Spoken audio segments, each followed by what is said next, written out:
Bueno, pues si os parece, empezamos. El resto de compañeros que se vayan uniendo conforme vayan llegando y si no, la verán después en diferido y sin problema. Bueno, pues lo que vamos a ver hoy va a ser justo explicar esas 10 preguntas que os publicamos en el grupo el otro día, ¿vale? Para los que ya estuvisteis la semana pasada, ya me conocéis, sabéis que soy Ana, que soy la teacher. Para los que no, soy Ana, la profesora de inglés de ProAlumno, ¿vale? Y vamos a resolver esas 10 preguntas que os publicamos en el grupo el otro día, ¿vale? Que creo que algunas han sido más sencillas que otras y por ahí hay alguna que os ha generado algo de duda, ¿vale? Pues empezamos por la número 1 y estamos jugando con preposiciones. Esta es, entre comillas, de los que yo clasificaría de básico. Estamos hablando tanto de preposiciones de lugar, de tiempo, ¿vale? En ambos casos, preposiciones de tiempo que tenemos que controlar y que saber. En el segundo hueco es con el que voy a empezar. Estamos hablando de autumn. Ese autumn es una estación del año, es el otoño. Con todas las estaciones del año, lo que voy a utilizar siempre como preposición es un in. Siempre, siempre, con todas las estaciones del año, ¿vale? Estamos hablando de estaciones del año. Todas las estaciones del año en inglés van a ir con un in. Eso quiere decir, ¿vale? Que no, ¿vale? Habéis llegado todos ahora de golpe. Perfecto. Vale. Esto quiere decir que si ese autumn es una estación del año, va a ser con in. Vamos a eliminar tanto alfa como delta porque no pueden ir con ese at o con on, ¿vale? Esa es la única regla que necesito para el segundo hueco. Y para el primero, lo que me tengo que fijar en la frase es que estamos hablando de birthday, de cumpleaños. El birthday es una fecha en concreta, al fin y al cabo, porque es un solo día al año, ¿vale? Entonces, tanto fechas como festivos, porque oye, que el cumpleaños también es un festivo, como festivos de un solo día, importante es que estamos hablando de festivos de un solo día, en ambos casos vamos a utilizar siempre, siempre la preposición on, ¿vale? Y eso es lo que tenemos que saber para contestar esta pregunta. In para estaciones, on para fechas y para festivos, y en este caso casi todos los festivos que van a llevar la palabra day en su nombre, como birthday, porque al fin y al cabo birthday lleva la palabra day, que es día, ¿vale? Incluso utilizamos el on para los días de la semana, ¿vale?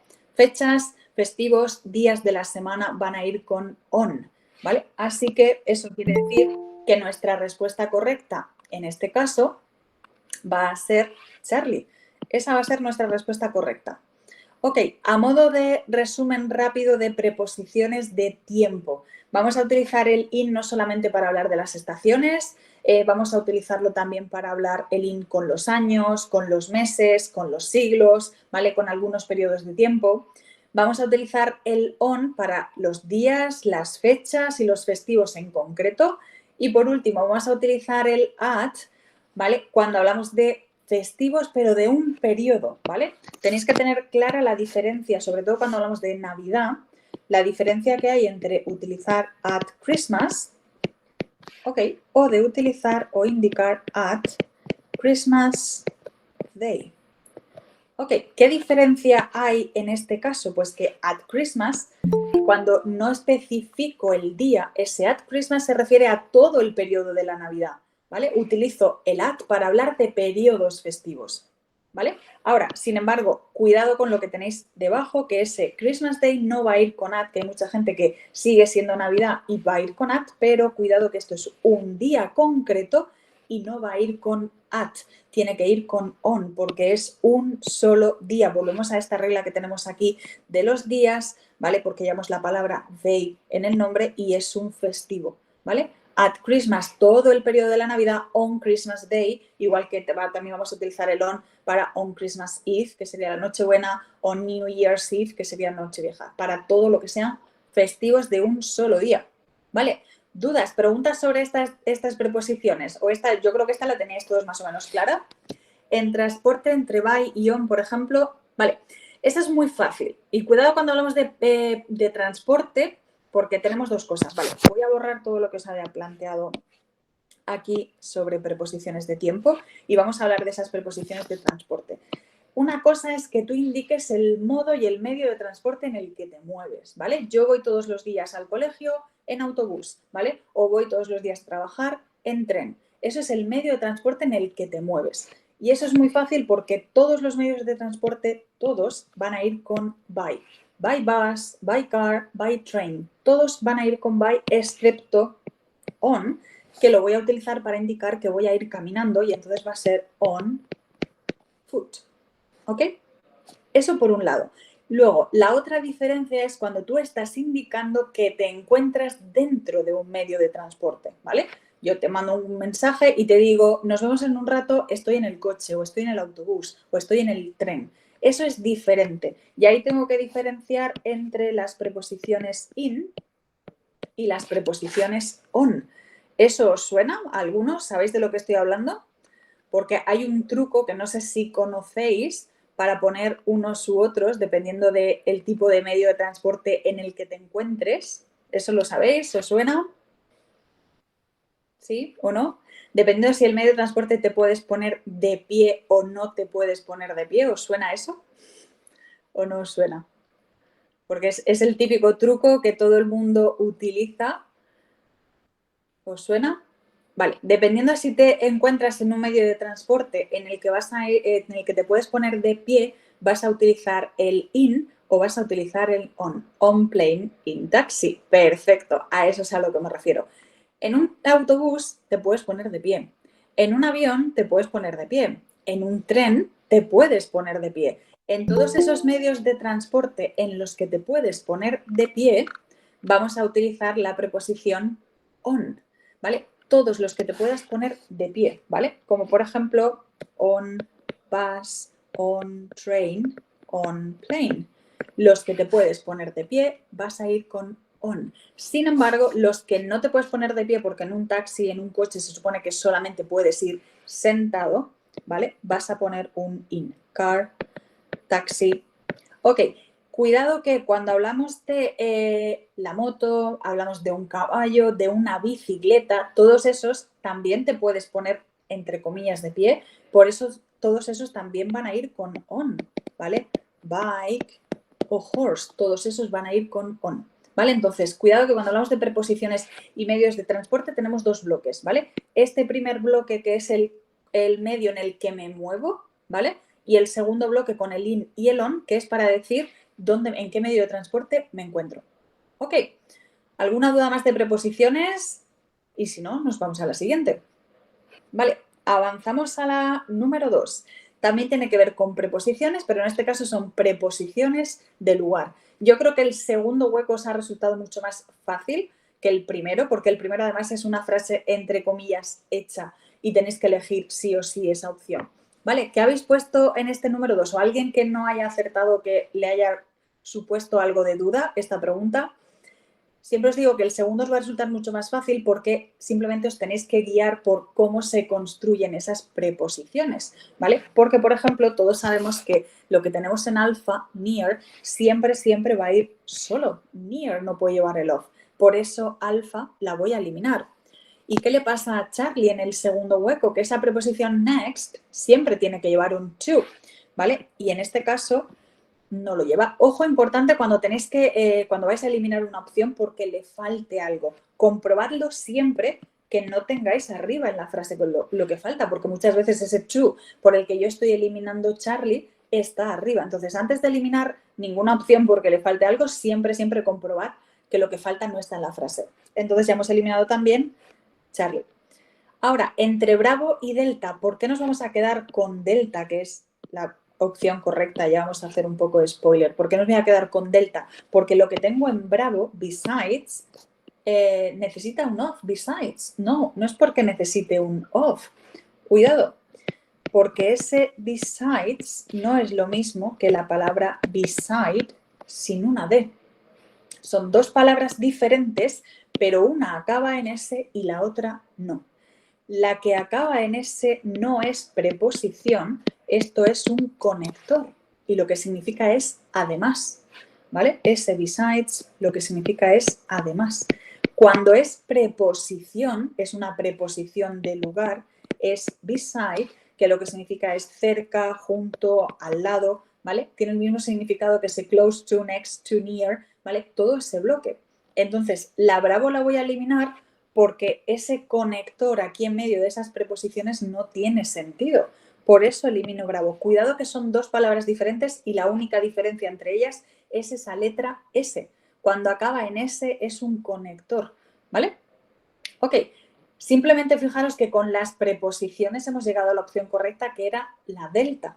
¿Qué tengo que saber para el primer hueco? Pues que cuando quiero indicar que algo se encuentra corner, en la esquina, siempre voy a utilizar on the corner, ¿vale? Porque estoy indicando el lugar en el que se encuentra algo, ¿vale? Como dice la frase, the post office is on the corner. La oficina de correos está en la esquina, ¿vale? Seguro que alguno habrá pensado que podéis utilizar at the corner, que coloquialmente es correcto, pero voy a utilizar el at. Recordad siempre que cuando vais a indicar lugares en concreto, ¿vale? Y aquí no te estoy hablando de un lugar en concreto. Cuando hablo de lugares en concreto me refiero a nos vemos mañana en la esquina de la oficina de correos. Ahí sí que pondría un at, porque te estoy indicando el punto concreto donde nos vamos a ver, ¿vale? Si lo que hago es indicar, dar direcciones para decir dónde está un lugar y tengo que decir en la esquina, diré on the corner, ¿vale? Recordad que el uso de ese at es un poco más coloquial y para hablar de puntos y lugares en concreto. Ok, dudas, preguntas en este caso de pusiste the corner at the bottom, vale, exacto. Cuidado con eso porque ya os digo, una cosa es la diferencia que hay con ese at the corner, que es como punto de encuentro, es como si te digo nos vemos at the bus stop, nos vemos en la parada del autobús, a indicar eso. Beside como preposición no tiene por qué llevar el off, ¿eh? De hecho, beside significa al lado. De hecho, tú puedes poner, por ejemplo, my house is beside the park. Mi casa está al lado o junto al parque. No necesitas ese off. No necesitas ese off, ¿vale? Entonces, no la puedes eliminar porque le falte el off. En este caso, recordad que la hemos eliminado porque lo que tenemos es otra palabra completamente diferente. Ok, más dudas de preposiciones, algo que no tengáis claro de preposiciones de lugar. Y si no, avanzamos. ¿Vale? Las dos primeras eran más sencillitas, avanzamos a la número 3 y en este caso ya empezamos, tampoco es muy complicada, ¿vale? Pero empezamos a animarnos. Tenemos dos huecos diferentes, en el primero estamos hablando de pronombres personales, en el segundo hueco estamos hablando de pronombres indefinidos. Ok, si seguimos una regla muy sencilla, nos podemos quedar con el 50%, es decir, podemos eliminar dos opciones. ¿Cuál es esa regla tan sencilla? Pues que ese sujeto, perdón, ese pronombre que tenemos en alfa I y el pronombre que tenemos en delta we, estos son pronombres de sujeto. ¿Cuál es la regla? Que los pronombres de sujeto tienen que ir siempre, siempre delante del verbo. Delante del verbo conjugado, delante del verbo en el que son sujetos de su acción. Es decir, yo ya llevo un sujeto en la frase, que es you, y ya llevo un verbo, que es like. No puedo colocar aquí, en ese primer hueco, un pronombre que sea de sujeto, porque lo que necesito en realidad es un objeto, ¿vale? Como estabais diciendo, ese like tiene que llevar un objeto detrás. Entonces, la alfa y la delta nunca las puedo poner detrás de un verbo porque tienen que ir delante. Esa es la diferencia entre los pronombres de sujeto y los pronombres objeto, que los pronombres objetos, sin embargo, su regla es que siempre, siempre van a ir detrás del verbo. Ok, ¿y por qué voy a eliminar Charlie? Porque sigue siendo un pronombre, pero en este caso es lo que llamamos en inglés un adjetivo posesivo. Ese his es un adjetivo posesivo porque siempre, siempre tiene que llevar detrás un sustantivo, nos indica posesión y tiene que ir siempre acompañado del objeto que poseemos, ¿vale? Entonces, esa es la razón por la que voy a eliminar Charlie, porque ese his tiene que llevar sí o sí un sustantivo detrás. Exacto, him sería el objeto si quiero hablar de él, ¿vale? Entonces, recordad, la regla ese his no puede ir solo. De hecho, de todas las columnas de pronombres, que además las vimos la semana pasada, la columna central, que es la de los adjetivos posesivos, tienen que llevar sí o sí un sustantivo. Si no va ese sustantivo, esa es la primera que vamos a eliminar. Así que Charlie va fuera y con el primer hueco me vuelvo a quedar con la opción correcta, que necesito un pronombre de objeto, porque ese like tiene que llevar siempre el pronombre de objeto. ¿Vale? Si el primer hueco está claro, nos vamos a mover al segundo hueco. Y en este caso, en el segundo hueco, estamos hablando de pronombres indefinidos. Esos pronombres indefinidos, recordad que los vamos a formar utilizando some, no, every y any. ¿Vale? Y vamos a unir esos comienzos con los finales body y one, que los vamos a utilizar para persona, thing para cosa y where, perdón que me he comido la H, y where para lugar, ¿vale?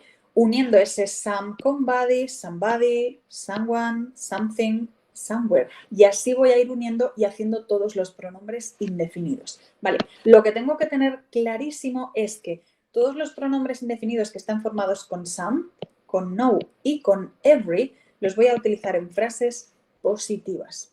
Y los que están formados por any, los voy a utilizar en negativas y en preguntas, ¿vale? Si os fijáis, es más o menos el mismo uso que tienen some y any como cuantificadores cuando los utilizamos con sustantivos, es más o menos el mismo.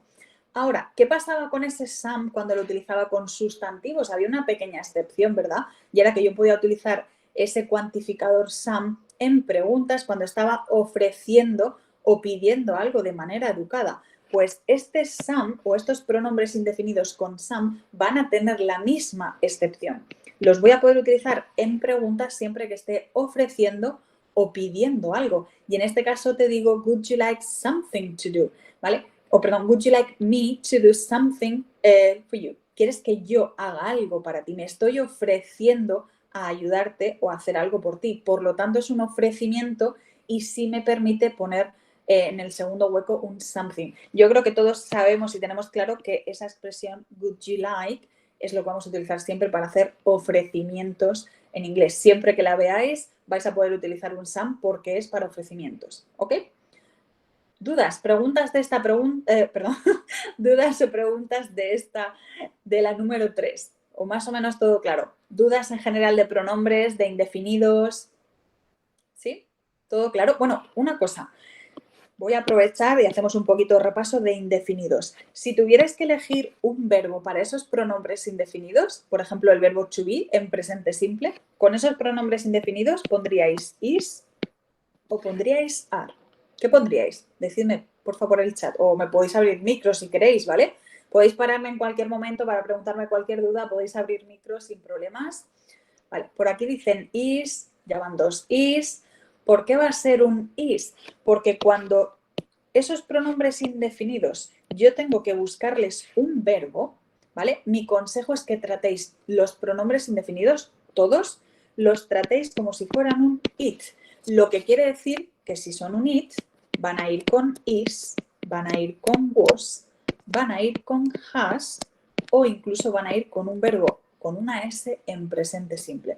Vale, ojo que pueden ir en más tiempos verbales, pero yo estos 4 que son los que os indico son los 4 en los que se va a hacer diferencia de sujeto. En el futuro, evidentemente, no vamos a hacer diferencia de sujeto y lo puedo utilizar, ahí no hay problema, ¿vale? Los más interesantes son donde hago diferencia de sujeto, evidentemente, ¿vale? Ojo, cuando los tengo que buscar un verbo, siempre los voy a tratar como si fueran un it. Todos, ¿vale? Todos los que van formados por some, los que van formados por any y con todas las terminaciones. Ahora, hay una pequeña excepción y es que todos los pronombres indefinidos que acaben en body o los que acaban en one, es decir, que son los que se refieren a persona, ¿vale? Cuando en lugar de buscarles un verbo, lo que tengo que hacer es sustituirlos por un pronombre, estos pronombres indefinidos de persona siempre los voy a tratar como un they. Cuidado que ya van a ser dos cosas diferentes. Repito, si los pronombres indefinidos, todos, sean los que sean, les tengo que elegir un verbo, siempre los voy a tratar como un it. Le tengo que elegir un verbo, son it. Ahora, si solamente los indefinidos de persona, que son los que acaban en one o en body, les tengo que buscar un pronombre, esos y solamente esos los voy a cambiar por un they o los voy a tratar como un they. ¿Sabéis para qué necesitáis saber esto? En 2 preguntas del examen os puede aparecer. En la pregunta de pronombres reflexivos, ¿vale? Esa es una. Si tenéis una frase con un sujeto que sea somebody, para hacer el question tag, ese somebody tendrá que cambiar a they. Y también lo vais a utilizar, en pronombres reflexivos cambiaría themselves, que estaba hablando del segundo hueco, la segunda opción que son los question tag. En los question tag lo vais a cambiar también a they. Vale.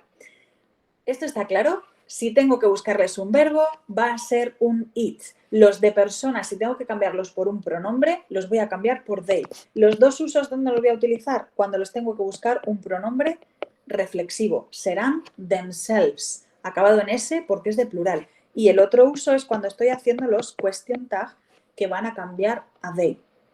Importante sobre todo de cara a los question tag.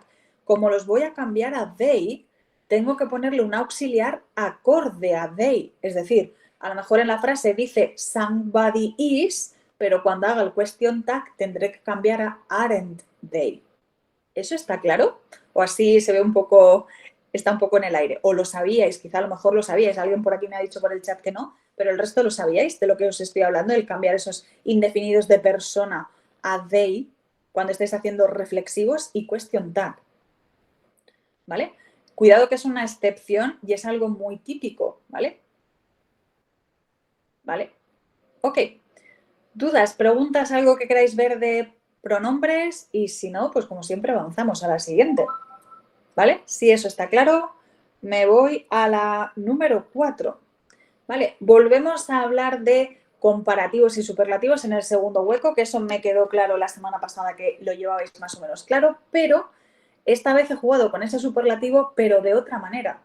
En el primer hueco, simplemente por saber que la frase es un superlativo con ese the prettiest, sé que de esas 4 palabritas solo puedo utilizar una.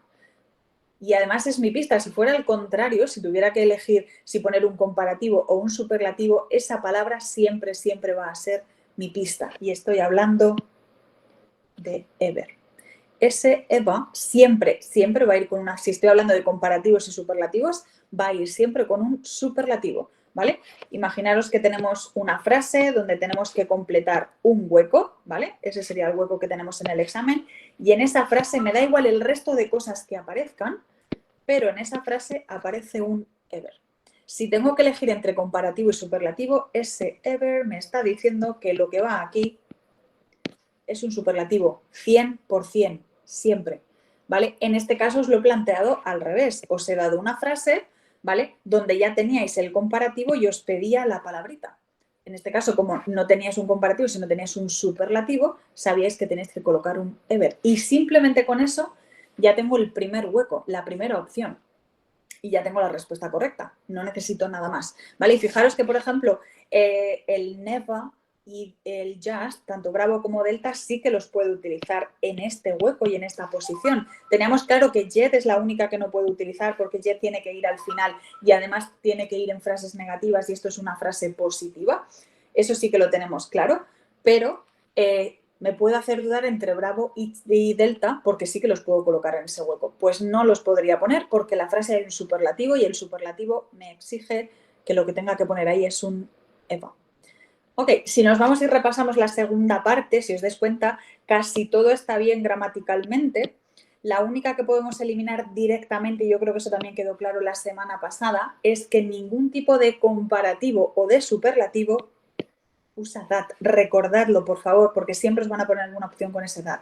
Ni comparativos ni superlativos usan that.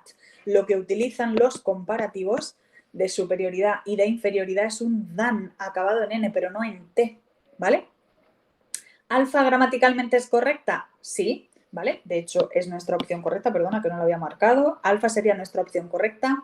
¿Bravo es correcta? Sí, pero a medias, porque estoy haciendo un comparativo de superioridad y cuando hago un comparativo de superioridad estoy comparando dos cosas, dos personas, dos lugares, ¿vale? Yo siempre cuando planteo los esquemas siempre digo que estoy comparando A y B.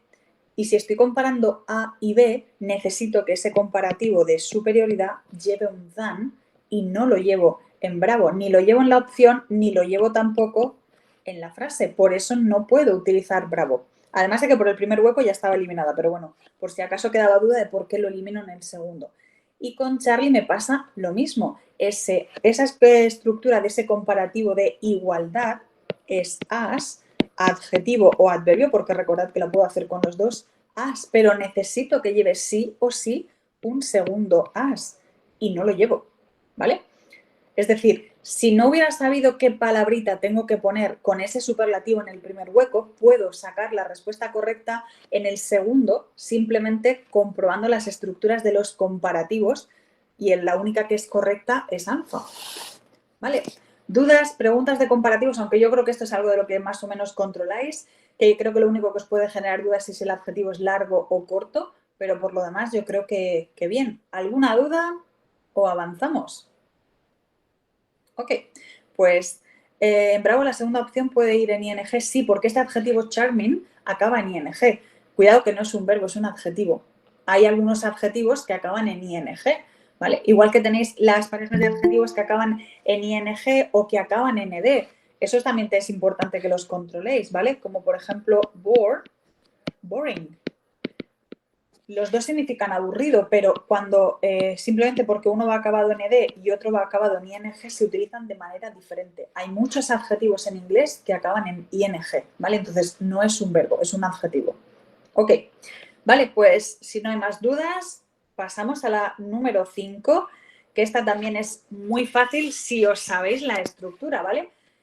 Básicamente estoy jugando todo el rato con dos estructuras y lo único que tenéis que saber es cuál es la pareja correcta. Por un lado tenemos la opción de either, lo que sea, or, y por otro lado tenemos neither, nor. Estas son las dos estructuras. Entonces tengo que buscar cuál es la correcta. Alfa no puede ser porque llevo un either con un nor y son de dos estructuras diferentes porque either siempre tiene que ir con or y neither tiene que ir con nor, o sea que alfa no puede ser. En Bravo lo que llevo es al contrario, llevo neither que tiene que ir con nor y aquí aparece con or. Bravo tampoco puede ser. Y si me voy a delta, de repente ha aparecido ahí un non que no tiene nada que ver con esta estructura, delta va fuera y nos vamos a quedar con Charlie como opción correcta. ¿Vale? ¿Qué significa either or y neither nor? Either or lo que significa es o esto o lo otro, ¿vale? Elegimos entre uno u otro. Sin embargo, ese neither nor es ni uno ni otro, ¿vale? Esa es la clave y la diferencia. Creo que para recordar cuál va con cuál, creo que es bastante sencillo porque fijaros que van juntos los que empiezan por N y van juntos los que empiezan por vocal, ¿vale? Neither nor, ¿vale? Además ese neither nor tiene un sentido negativo la frase, a pesar de que se conjuga en positivo, y either or es una frase positiva normal y corriente. Esta es simplemente saberos las estructuras. Ya está, no necesitáis nada más. Yo creo que esta junto con las preposiciones de tiempo y de lugar de la 1 y la 2, creo que son de las más sencillas que tienen aquí. Pero, ojo, es simplemente recordar y saber la estructura, cuáles son las parejas. ¿Sí? ¿Esta está clara? ¿Alguna duda? ¿O avanzo a la siguiente? Ok, pues me paso a la número 6. En este caso lo que necesito es una partícula de pregunta, un question word. ¿Y qué me voy a fijar aquí? Pues primero de todo, ¿hay alguno que esté mal, que no sea gramaticalmente correcto? Y el primero en el que me voy a fijar es en Bravo. ¿Por qué Bravo? Porque ese many, como cuantificador, sabemos que many tiene que ir acompañado de un sustantivo que sea contable y plural. Y sin embargo, el sustantivo al que acompaña, en este caso, distance, es un sustantivo incontable. Por eso la opción Bravo está mal. Porque many es para contables plurales, distance es un sustantivo incontable, por lo tanto no pueden ir juntos. Ok. Esta pregunta, ¿sabéis lo que significan todas las partículas de pregunta que tenemos en alfa, en Charlie y en delta? Que esas ya sí son todas correctas, gramaticalmente todas son correctas. Vale, voy a empezar de abajo hacia arriba. Empiezo por delta, how often. Often lo utilizo para preguntar por la frecuencia con la que hago algo. Además, how often lo suelo utilizar con verbos en presente simple, ¿vale? Porque recordad que básicamente ese often, cuando va solo, es un adverbio de frecuencia, ¿vale? Entonces, how often lo utilizo para hacer preguntas en presente simple y preguntar por la frecuencia con la que hago algo. Y si me voy a la frase, quizá no entiendo lo que dice, pero no me está hablando de frecuencia de hacer cosas. Delta, de momento, no tiene pinta de que vaya a ser. Me voy a Charlie. How much? Si ese many que hemos visto en la opción Bravo iba para contables en plural, how much lo voy a utilizar para preguntar por la cantidad de algo, pero de algo concreto que en este caso van a ser sustantivos incontables, porque ese much se utiliza siempre con sustantivos incontables. La traducción de ese how much va a ser cuánto, ¿vale? Porque estoy preguntando cuánto azúcar necesitas, cuánta agua quieres. Es para preguntar cantidad.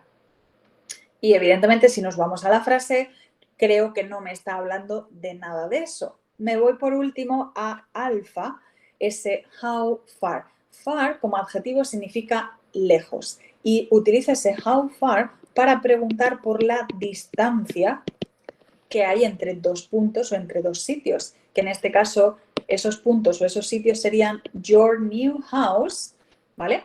Y the nearest underground stop. Es decir, te estoy preguntando qué distancia o cómo de lejos están tu nueva casa de la parada más cercana del metro. ¿Vale? Por eso me voy a quedar con alfa, porque me está preguntando por la distancia que hay entre esos dos puntos. ¿Vale?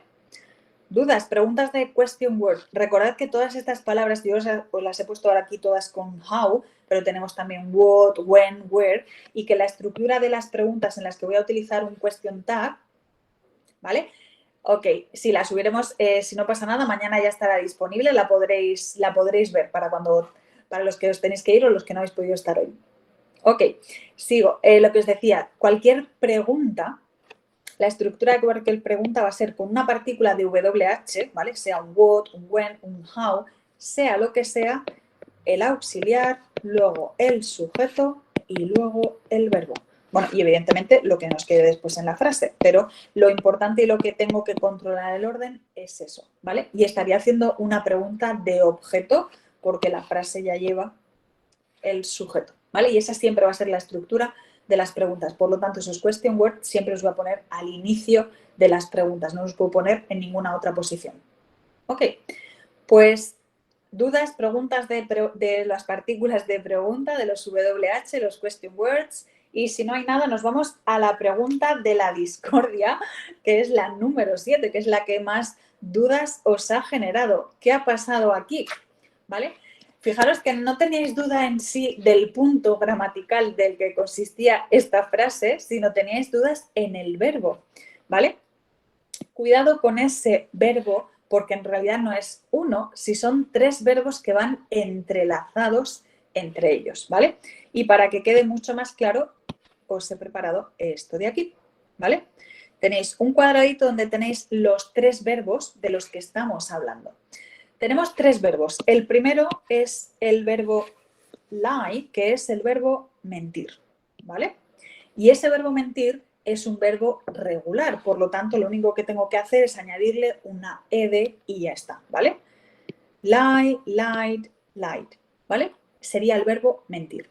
Me voy al siguiente verbo y el siguiente verbo que tengo es ese mismo lie, pero en este caso significa tumbarse. ¿Y qué pasa aquí? Que este verbo es irregular. Ese verbo lie, mentir, su pasado es ley y su participio es lain. Hasta aquí todo normal, ¿vale? Son dos verbos que comparten el presente, pero uno es regular y otro es irregular. ¿Qué es lo que pasa? Que para completar y dificultarlo todo un poquito más, hay un tercer verbo cuyo presente es el pasado del otro. Y aquí es donde yo creo que venía la disputa del otro día y las dudas, ¿vale? En este caso jugamos con el último verbo que es lay, que es poner o colocar, ¿vale? Fijaros que además, aunque a vosotros eso no repercute en el examen, la pronunciación de los verbos es diferente, ¿vale? Hablo del último verbo, que es el verbo poner o colocar, que es el verbo lay, su pasado y su participio es irregular y sería light, ¿vale? Esos son los tres verbos. Entonces, una vez dejado esto claro, el significado es diferente, tenemos que saber primero de qué verbo estamos hablando y segundo en qué tiempo verbal está, porque dependiendo del tiempo verbal en el que esté, voy a elegir un verbo o voy a elegir otro, ¿vale? La pista para saber de qué verbo se trataba la teníais en la preposición on. ¿Por qué on? Porque el verbo tumbarse siempre va a llevar o puede llevar dos preposiciones, ¿vale? Ese lay puede llevar preposición on, porque digo sobre qué me tiro, sobre qué superficie me echo, ¿vale? O también puede llevar el lay down, que en este caso significa mucho más el acostarte directamente, ¿vale? Que voy a tumbarme a descansar, ¿vale? Con el on es simplemente dejar algo, echarte encima del sofá, tirarte en el sofá, sin embargo el lay down ya es que te quedas completamente acostado, pero los dos vienen a ser más o menos lo mismo. Ese on era nuestra pista. De todas maneras, imaginaos que no sé o no lo puedo diferenciar por esa preposición, ¿vale? Pues voy a borrar todo esto, quito la fotito y os explico. La clave la tenéis en el sujeto. Lo que tenéis en la frase es he lay. Y ya sabemos que ese lay puede ser dos cosas, o presente o puede ser pasado. Si esto fuera presente con ese sujeto en tercera persona, ese verbo tendría que llevar una S y no la lleva. Esa es mi pista para saber que realmente esta frase me está hablando de pasado. Y si me está hablando de pasado, sé que a la hora de hacer esta expresión, que es las expresiones del so y del neither, necesito un auxiliar que sea de pasado. Eso quiere decir que do, am, van fuera. Ya está. Aunque ahora vamos a explicar mejor las expresiones del so y del neither, ¿vale? Me he centrado primero en el verbo porque es un verbo que os ha generado bastante duda, ¿vale? Verbo que ya ha salido en exámenes de suboficiales, verbo que este año también ha salido en el examen de cabos, ¿vale? Cuidado que es un verbo que se tiene muy presente. Bueno, unos verbos, porque en realidad son 3 verbos, ¿vale? Verbos que se tienen muy presentes. Ok, entonces, ¿ha quedado claro el cómo voy a diferenciar si el verbo está en presente o en pasado? Porque fijaros que no os he puesto ninguna expresión de tiempo en la frase, porque si hubiera puesto un yesterday directamente sabíais que es un pasado. He jugado con eso, ¿vale? Pero recordad que es tan sencillo como los verbos en tercera persona con he, con she y con it, en presente simple sabemos que a ese verbo hay que ponerle una S. Y además esa S se la vamos a poner solo en frases positivas. Y ojo, vale, los que he dicho antes, ¿vale? Los verbos lie, los verbos mentir, que son lie, lay and lay. Esos 3, los que he puesto antes en la fotito, ¿vale? Los que mandé por el grupo, que os puse por el grupo las 3 columnas de cada uno de esos verbos, esos 3, ¿vale?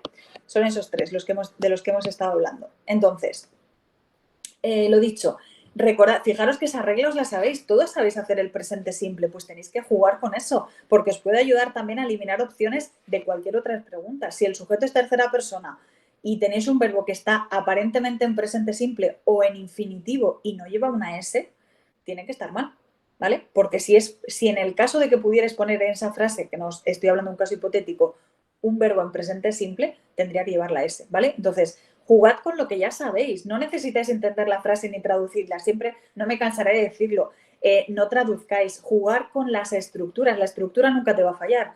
Y esta estructura es clarísima. Todos sabemos que en presente simple el verbo en tercera persona en frases, ojo, solo positivas tiene que llevar una S. Sí, pues utilízalo, aprovéchate de eso para descartar opciones. Ok, después de todo este rollo de los verbos, del cómo descarto, me voy a lo importante de la frase, ¿vale? Que es la estructura. Estamos hablando de las estructuras so do I y neither do I, ¿vale? Aunque en realidad la estructura sería so, auxiliar, sujeto y neither, auxiliar, sujeto. Vale, sabemos todos que aparte de ese neither puedo utilizar también un nor, ¿vale? Y que los dos significan exactamente lo mismo. Exacto, pueden ser los dos. ¿Qué va a significar la expresión so, auxiliar, sujeto o so do I? Lo que significa es yo también. Y las expresiones con neither, neither do I, nor do I, lo que significa es yo tampoco. Ok, primera regla. Vamos a utilizar una expresión con so do I, ¿vale? Cuando responda a una frase positiva. Siempre tiene que ser en respuesta a una frase positiva. Sin embargo, neither y nor van a ser respuesta a una frase negativa. Si me voy al verbo, ese verbo que ya sabemos que está en pasado y que no está en presente, ese verbo está en positivo. Simplemente por el hecho de tener la frase en positivo, me olvido automáticamente de alfa, porque neither y nor tienen que responder a una negativa. Lo siguiente, independientemente de que respondan a una frase positiva o a una negativa, ambos auxiliares, que todavía no sé qué auxiliar tengo que poner aquí, ambos auxiliares los tengo que poner siempre en positivo. Siempre en positivo. ¿Y sabéis por qué no los podéis poner nunca en negativo los de neither, aunque respondamos a una frase negativa?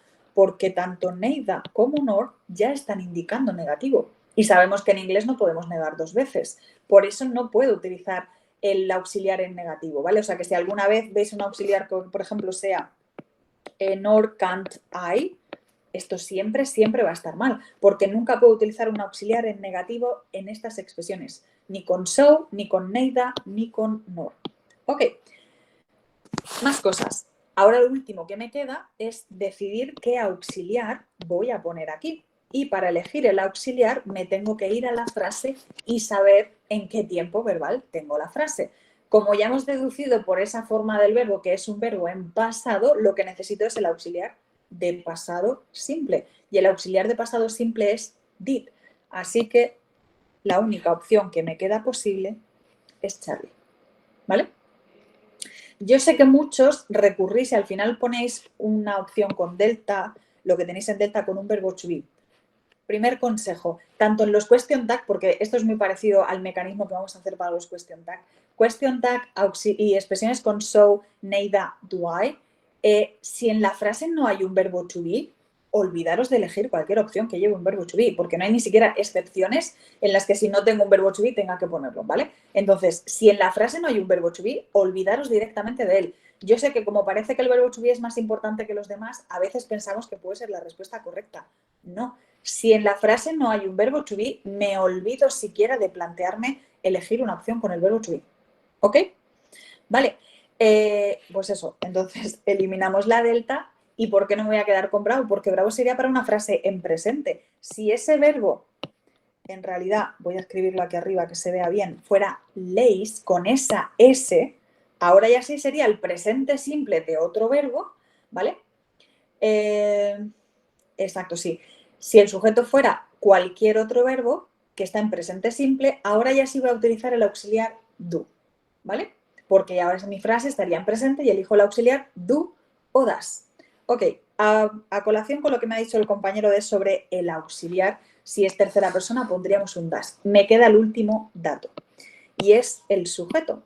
En estas expresiones, como sujeto, puedo poner tres cosas y esto ya no sé si lo vais a saber.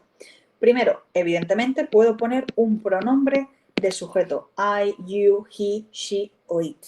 O we o they, sea el que sea. Pronombre de sujeto. Primero, ese sujeto que yo pongo en la expresión so do I o neither do I no tiene por qué ser el mismo de la frase. Ojo, que esto no es como en los question tag. En los question tag sí tengo que poner el mismo sujeto que tenga en la frase. Aquí no. No es necesario que ponga el mismo sujeto. De hecho, la mayoría de veces el sujeto es diferente. Lo que sí tengo que tener cuidado es que el sujeto que ponga sea correcto con el auxiliar que he marcado. Es decir, si el sujeto que tengo es we, no puedo poner un auxiliar que sea das, ¿vale? Siempre tenemos que jugar con verbos y con auxiliares que sean acordes a los sujetos que tenemos, ¿vale? Entonces, sé que esto no va a ser correcto, que con we el auxiliar que tendría que poner sería un do. Lo mismo me pasa si estoy utilizando el verbo to be. Si el sujeto que estoy poniendo es she, no puedo poner como auxiliar are. Tiene que ser un is porque es lo que voy a utilizar con ese sujeto, ¿vale? Entonces, el sujeto que puedo utilizar puede variar, no tiene por qué ser el mismo de la frase, ¿vale? Eso está claro. Además de poner ese pronombre de sujeto, también puedo hacer estas expresiones poniendo directamente el nombre de una persona, ¿vale? Yo puedo cambiar la opción Charlie y en lugar de decir so did I, decir, por ejemplo, so did Paul. Y la opción seguiría estando correcta, porque no tengo que poner un pronombre de sujeto como en los question tag. Puedo cambiar, puedo variar, ¿vale? Y la tercera opción es que puedo poner la combinación de un posesivo con un sustantivo. Y os pongo un ejemplo. En lugar de decir so did I o so did Paul, puedo decir so did my mom. Mi madre también lo hizo. ¿Vale? ¿Que lo más normal y lo más coloquial es utilizar el pronombre del sujeto? Sí, pero que seáis conscientes de que también podéis poner las otras dos opciones. Ok. Y ya no me enrollo más con estas expresiones. ¿Dudas? ¿Preguntas? ¿Ha quedado todo más o menos claro? Recordad que tenemos dos partes en esta pregunta. Por un lado, los verbos, ¿vale? Ha quedado claro por qué ese verbo estaba en pasado y no podía estar en presente. Y por otro lado, las expresiones con so y con neither. Decidme, ¿conocíais todo lo que os he dicho o no? Quizá no tan a fondo, alguna excepción, algo que no haya quedado claro y que queráis que repita. Y si no, sigo avanzando, ¿vale? Y no me enrollo más con esta. ¿Todo claro? ¿Vale? Pues si está todo claro, nos vamos a la siguiente, a la número 8. Y esta es de esas preguntas que te tienes que saber sí o sí, ¿vale? Que no queda otra y sabemos que son las expresiones que van con do y las que van con make. Y en este caso estábamos hablando de favor, que es favor, hacer un favor, y por otro lado, promise, que es hacer una promesa. Cada una va con un verbo diferente y vamos a hablar de do a favor, hacer un favor, y make a promise. Ya está. Así que eso quiere decir que alfa está mal porque lleva do en ambos lados, bravo está mal porque lleva make en ambos lados, y Charlie sí que lleva un verbo en ambos lados, en cada lado, perdón, pero no en el orden que corresponden porque necesito do en el primero y make en el segundo.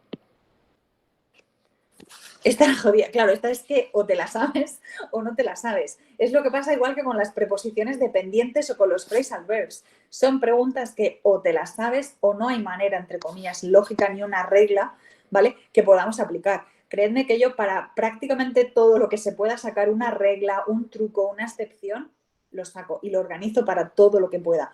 Pero lo que no, es que hay cosas que no. Y ahí no me queda más remedio que decirte, te toca estudiarte la lista y ya está. No te queda otra opción. Lo siento, lo siento. Exacto.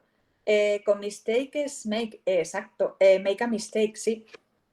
Cometer un error. Make a mistake. Make a mistake. Vale, casos típicos con do, por ejemplo, con do y con make. Por ejemplo, en do the shopping, hacer la compra. Do sport, exacto. Do sport, no es make sport, es do sport. Do the shopping es hacer la compra, ¿vale? Si queréis, ¿vale? ¿Os queréis que luego os puedo subir un pequeño listado al grupo? Os subo una listita de las cosas que van con make y las que van con do, ¿vale? No va a estar todo, evidentemente, porque si no sería una lista inmensa, pero sí de las más conocidas, ¿vale? Os subo luego un listado y así yo creo que va a ser mucho más rápido que ponernos aquí ahora a hacer un listado nosotros aquí a mano, ¿vale? Pero sí, de las que me habéis dicho, do sport, que es hacer deporte, y hacer la cama es make the bed, ¿vale? Porque todo lo que va relacionado con la actividad física va con do, igual que las tareas del hogar suelen ir con do, menos hacer la cama, que va con make, ¿vale? Pues quedamos en eso. Luego, en un ratito, esta noche, y si no mañana, os subo un pequeño listado con las más comunes que van con do y que van con make, ¿vale? ¿Esta está clara? Pues si esta está clara, avanzamos. Nos vamos a la número 9. Y esta pregunta va sobre el there be. ¿Qué tengo que tener en cuenta sobre ese there be? Pues que voy a poder conjugar ese verbo to be en el tiempo verbal que quiera. Y que esta expresión a lo que equivale es hay. Estoy diciendo que hay niños, que había dinero, que habrá problemas. El verbo haber en presentes, en pasados y en futuros, porque lo único que tengo que hacer es conjugar ese verbo to be de acuerdo a lo que me indique la frase. Y esa va a ser vuestra primera pista. Cuando tengáis una expresión de tiempo con ese there be, mi consejo es que, primero de todo, busquéis expresiones de tiempo, porque esas expresiones de tiempo que vais a conocer y que vais a aplicar igual que para cualquier pregunta de tiempos verbales, os van a decir en qué tiempo verbal tenéis que conjugar el verbo to be, ¿vale? De hecho, en esta frase tenéis una pista. ¿Cuál es la pista? ¿Alguien la sabe? La pista que hay en esta frase que nos dice directamente el tiempo verbal que tengo que elegir. Muy bien. Since. Since. ¿Por qué es mi pista? Porque sé que since tiene que ir con presente o pasado perfecto. Eso hace que sin fijarme nada más en la frase, Alfa y Charlie vayan fuera. La expresión de tiempo, ¿vale? Ojo, y no solamente con esto, yo siempre digo que las expresiones de tiempo son vuestras amigas para cualquier cosa que esté relacionada con tiempos verbales, para lo que sea. ¿Ok? Vale, pues ya tenemos ese derby, ya sabemos en qué tiempo lo tenemos que poner. Lo siguiente es que ese derby siempre va a ir acompañado de un sustantivo y nos tenemos que fijar en ese sustantivo, porque si estoy hablando de cantidad, estoy diciendo qué cosas van con qué cosas hay. Entonces me tengo que fijar en ese sustantivo y saber si es un sustantivo incontable, si es un sustantivo contable plural o si es un sustantivo contable singular, porque en función al tipo de sustantivo que tenga voy a conjugar ese verbo to be, porque voy a volver a hacer diferencia entre si es singular y si es plural, ¿vale? Entonces, si el primer paso era fijarme en las expresiones de tiempo, el segundo paso es fijarme en ese sustantivo que va a ir siempre acompañado de ese derby, ¿vale? Ojo, puede ser un sustantivo o os acordáis de esos pronombres indefinidos que hemos dicho antes, también. Pero no solamente ese pronombre o ese sustantivo, porque hay veces, ¿vale? Y lo muevo un poquito más atrás, que ese pronombre o ese sustantivo va acompañado de un cuantificador, es decir, de un some, de un any, de un much, de un many, y eso también nos está dando información, ¿vale? Porque, por ejemplo, si tengo un many o tengo any, sé que tiene que ser una frase negativa o pregunta, no podría elegir un verbo que vaya en positivo, ¿vale? Fijaros que no me tengo que aprender nada nuevo, son cosas que yo ya sé y las voy a aplicar aquí, ¿vale? Toda la teoría de los contables y los incontables, con todos los cuantificadores, la podéis aplicar aquí, igual que toda la teoría de los tiempos verbales, porque al fin y al cabo lo que vamos a hacer es conjugar ese verbo to be. Ok, pues una vez explicado todo, lo siguiente que me queda es buscar el sujeto, perdón, el sustantivo. Y como habíais dicho por ahí, nuestro sustantivo es storms. Esa S nos dice que esto es un sustantivo plural. Y si es plural, no puede ir con has, tiene que ir con have. Por eso me voy a quedar con bravo. Ya está. Me he fijado solamente en dos palabras en la frase para saber cuál es la opción correcta. Since, que me dice el tiempo verbal, y storms, para saber cómo tengo que conjugar ese verbo to be. ¿Vale?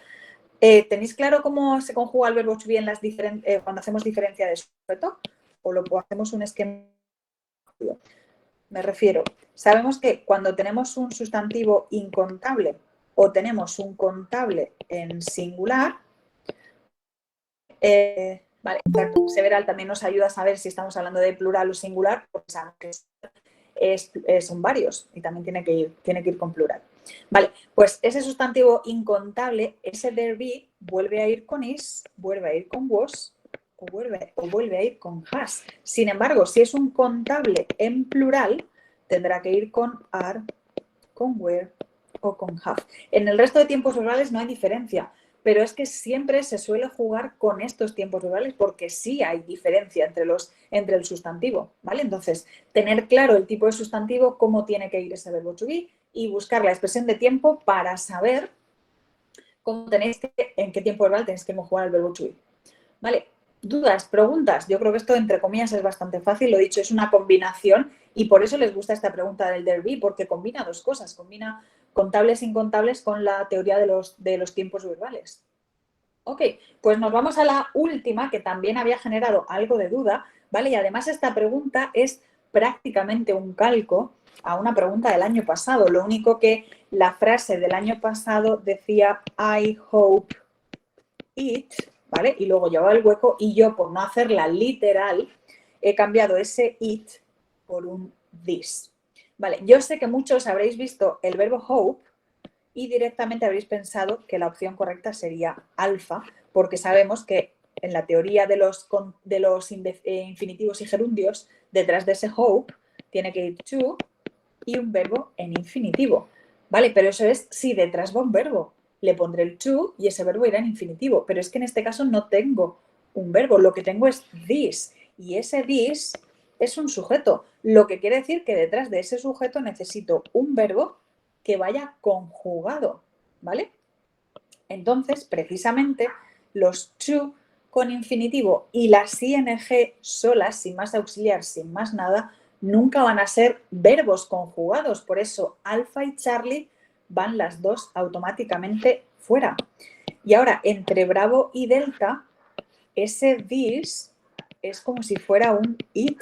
Vuelvo a tener un verbo en presente simple. ¿Qué tiene que llevar el verbo en presente simple cuando el sujeto es it? Ese verbo tiene que llevar una S.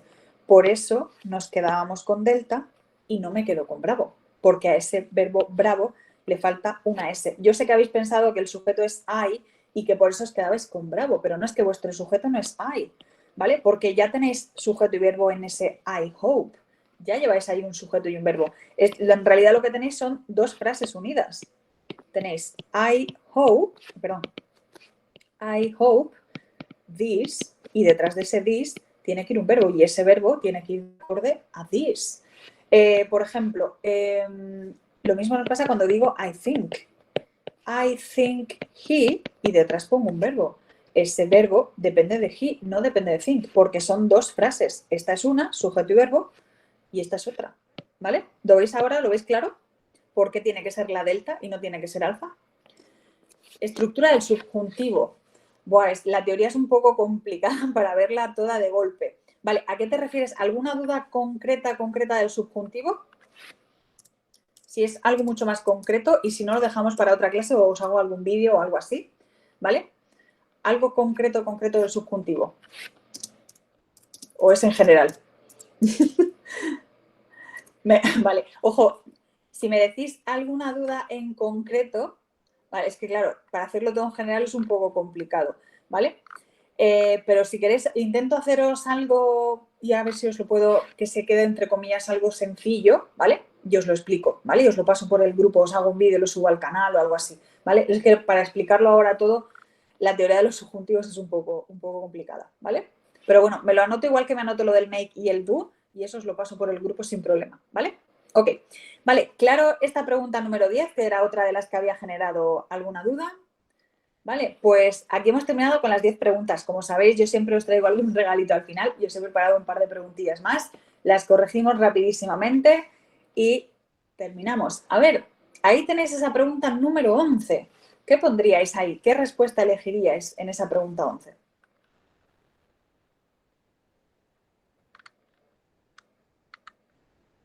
¿Vale? Echad un vistazo a las opciones y me decís qué es lo que pondríais aquí.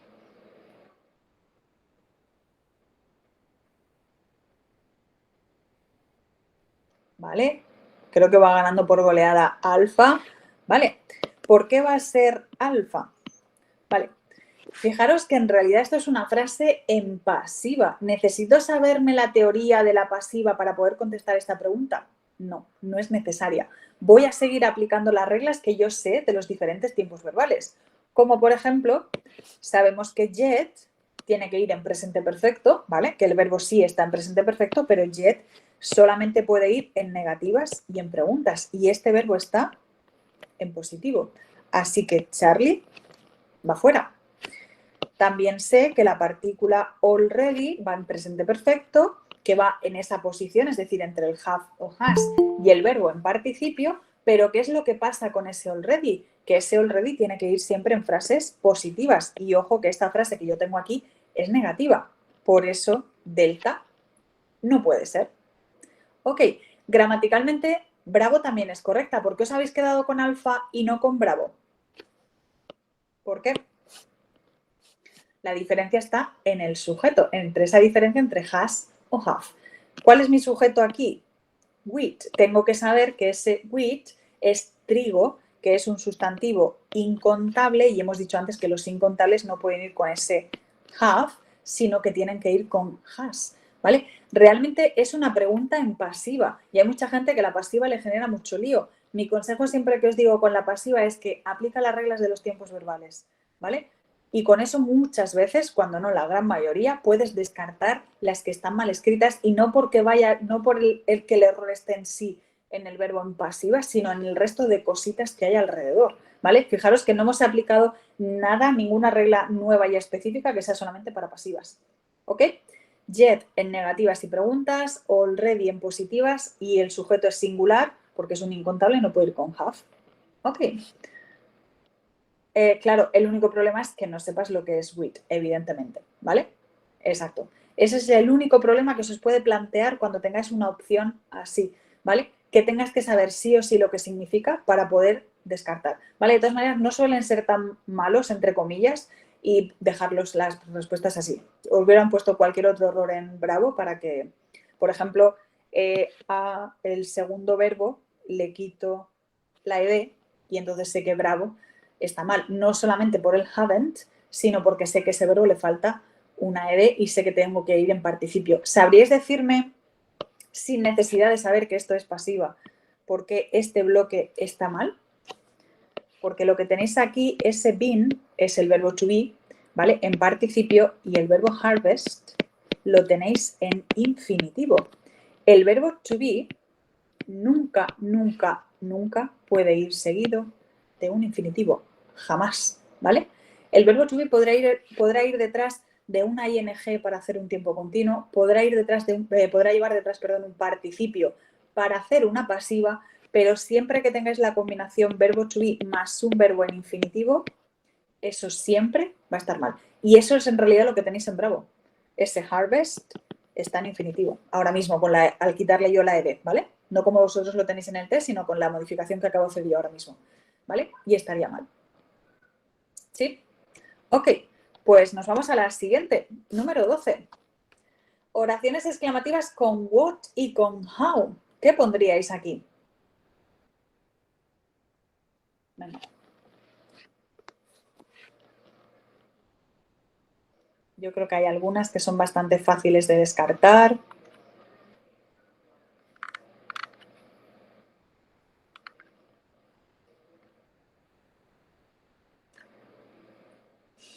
¿Sabéis qué poner aquí? ¿Vale?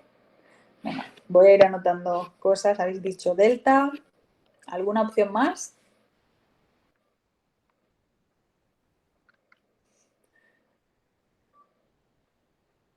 ¿Alguien tiene otra opción? Vale. Charlie.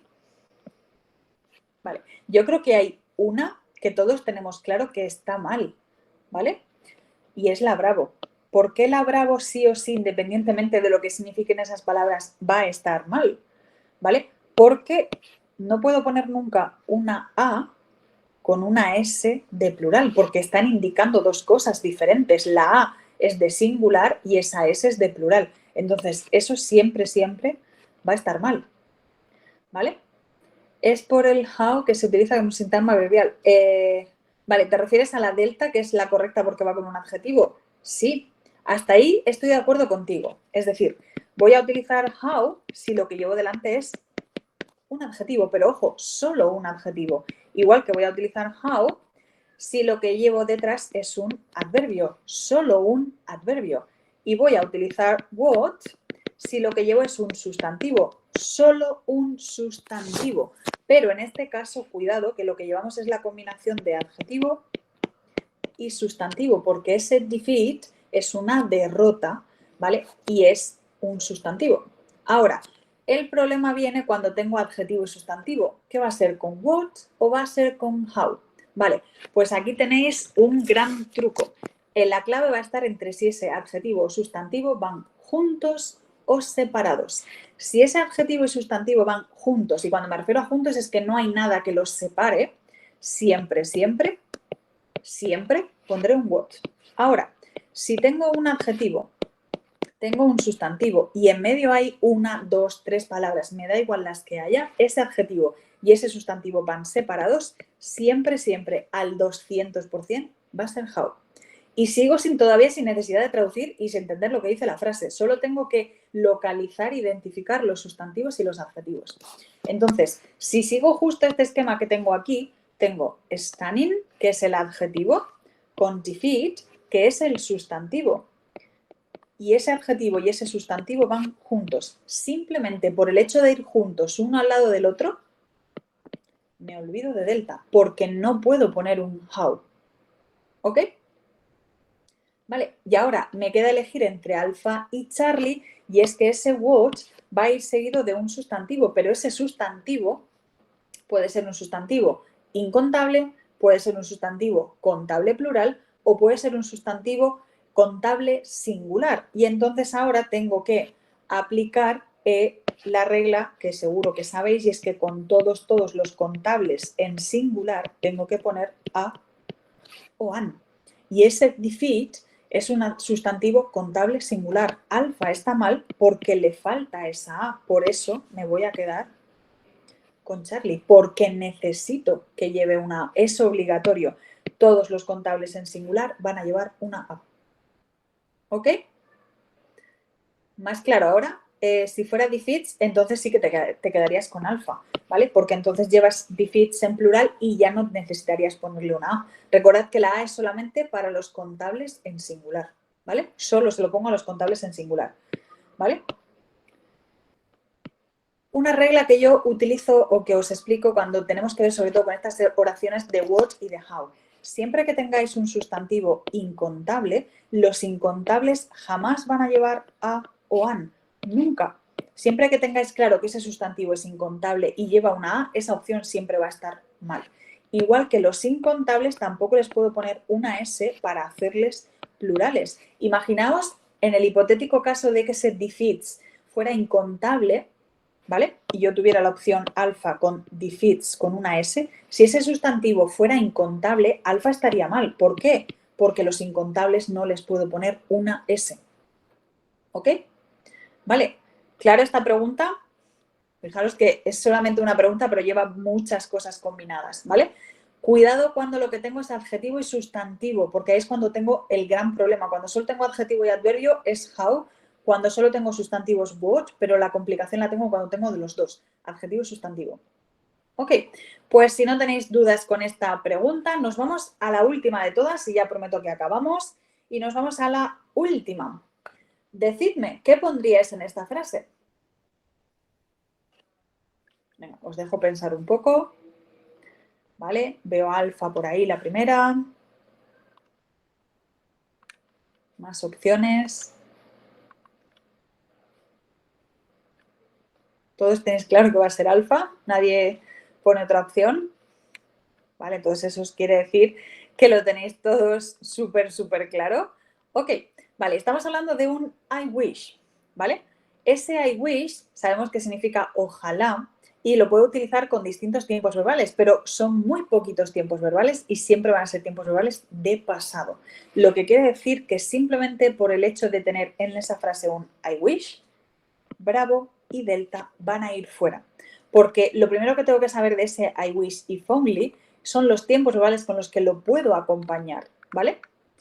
Porque si tengo una opción con un tiempo que no corresponde con ese I wish, tiene que ir fuera. Y eso es lo que pasa con Bravo y con Delta. Ok, mi frase, por esa expresión de tiempo tomorrow, me habla de futuro. Y resulta que cuando yo quiero hablar de futuro, voy a utilizar ese I wish y tengo dos opciones. Puedo decir I wish con un could o puedo decir I wish con un good, ¿vale? Y en ambos casos sigo hablando de futuro, ¿vale? Por ahí alguien rectifica. Ojo, los dos te sirven para futuro, pero hay una diferencia, ¿vale? Y la diferencia va a estar en lo que ponga aquí, es decir, en el sujeto.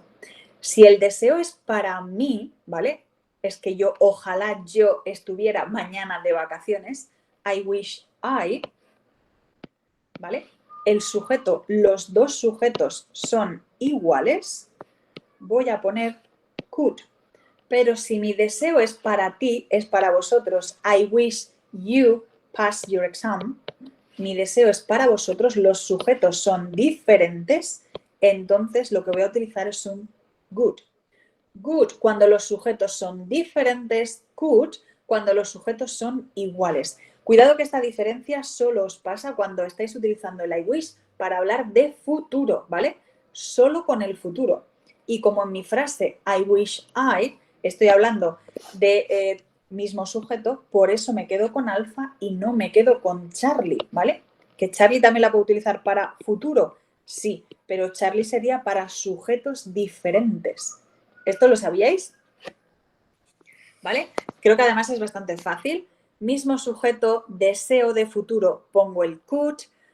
el sujeto, perdón, deseo de futuro, diferentes sujetos, pongo un good. ¿Ok? Vale, pues con esto terminamos, con estas preguntas de regalo. Cualquier duda, pregunta, este es el momento, ¿vale? Me anoto lo del do y lo del make, que os lo paso en un ratito. Me anoto lo del subjuntivo, que también intento a ver si puedo plantear, aunque sea una esquemita o algo, porque ya te digo, es que si fuera una duda concreta, sí es algo que podemos resolver entre comillas rapidillo, pero explicarlo todo de golpe va a ser mucho. Pero bueno, me planteo, os paso algo, ¿vale? Algo me buscaré por ahí y os lo paso por el grupo. ¿Vale? ¿Dudas? ¿Preguntas? Y si nadie tiene dudas y preguntas, acabamos aquí. Lo dicho, siempre, lo que os digo siempre, os queda poquito tiempo para el examen, pero todavía podemos resolver dudas, dejar cositas claras.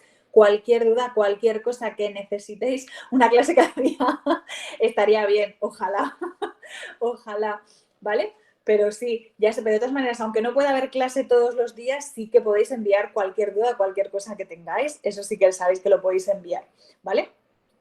El since, el for y el demás. Vale, eso tenéis que tener claro que todo eso va con el presente perfecto y tenéis que tener claro en el tipo de frase de si es positiva, negativa, ¿vale? Las posiciones. Me lo anoto para próximas clases, que seguro que haremos por ahí alguna clase más antes de vuestro examen y me lo anoto para la próxima, ¿vale? Ok, chicos, lo dicho, cualquier duda, hablamos por redes. Un placer, espero que os haya servido de ayuda a la clase. Nos vemos en breve, ¿ok? Hasta luego. See you.